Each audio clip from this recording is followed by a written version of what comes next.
dari kita mungkin sudah melihat banyak informasi seputar topik self-love.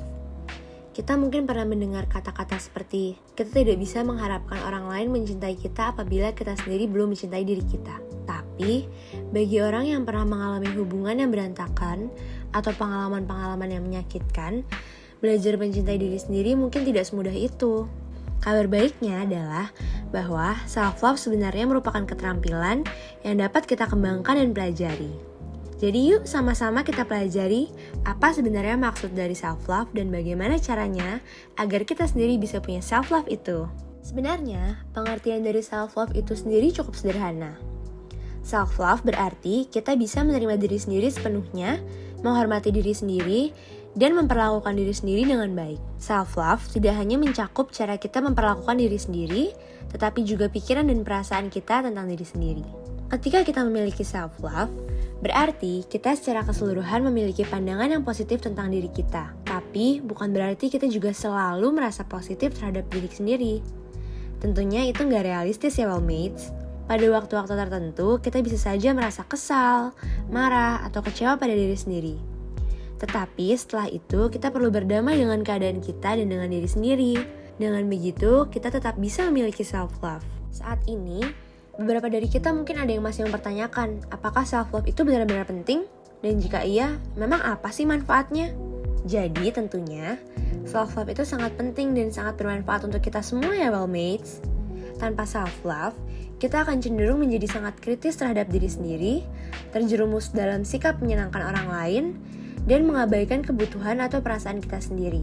Oleh karena itu, self-love adalah landasan yang memungkinkan kita untuk bersikap tegas, menetapkan batasan, dan menciptakan hubungan yang sehat dengan orang lain.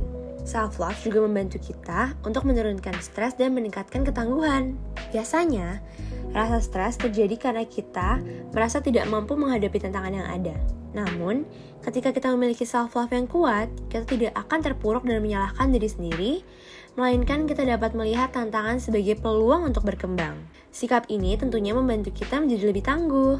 Tapi terkadang, kita merasa ucapan untuk melakukan self-love lebih mudah dikatakan dibandingkan dilakukan ya wellmates. Kira-kira kenapa ya? Ada waktu-waktu di mana kita merasa sulit untuk self-love?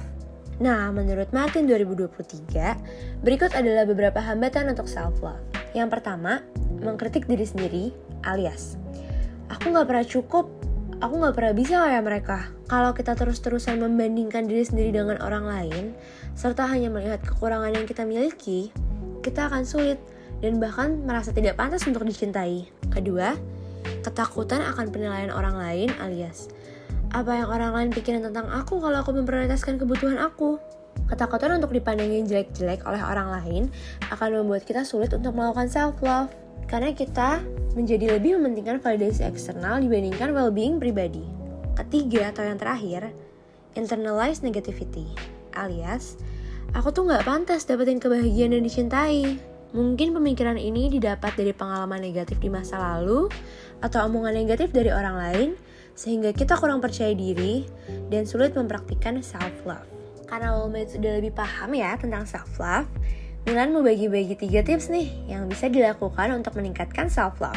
Pertama, prioritaskan well-being dan kesehatan kamu. Kamu bisa melakukannya dengan membentuk pola hidup yang sehat seperti makan makanan bergizi, tidur yang cukup, dan berolahraga. Jangan lupa untuk melakukan hobi kamu ya. Kedua, setting boundaries. Masih ingat video kita sebelumnya? Yap, ini merupakan salah satu cara untuk mempraktikkan self-love. Mengenali kebutuhan kamu dan terus mengkomunikasikannya dengan jelas kepada orang lain. Terkadang kita memang harus mengatakan tidak untuk menghemat energi. Lebih detailnya, yuk nonton video setting boundaries-nya. 3. Jangan menyepelekan pencapaian kamu, sekecil apapun itu.